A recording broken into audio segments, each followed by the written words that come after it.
جی بس اس کے لیے ایک بھائی صاحب نے سوال کیا ہے کہ اگر گھر میں قرآن خوانی کی جائے اور اس کا میت کو ثواب بھیجا جائے تو ثواب مل جاتا ہے یا نہیں ملتا.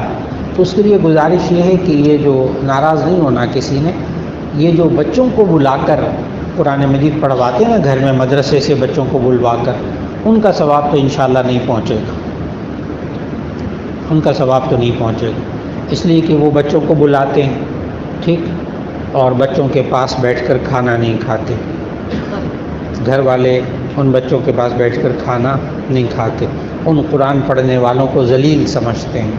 اس لیے آج مدارس میں پابندی لگانی چاہیے کہ کوئی بچہ کسی کے ہاں قرآن مجید پڑھنے نہ جائے. ساری زندگی کے لیے وہ قرآن کو بے عزت کرتے ہیں، قرآن ان کو عزت کبھی نہیں دیتا.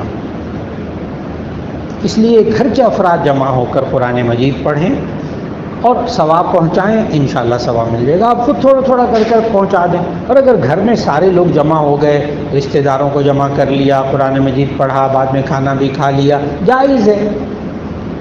لیکن اگر اس کو سنت سمجھا، دین کا طریقہ سمجھا، تو فوراً بدعت ہو جائے گا.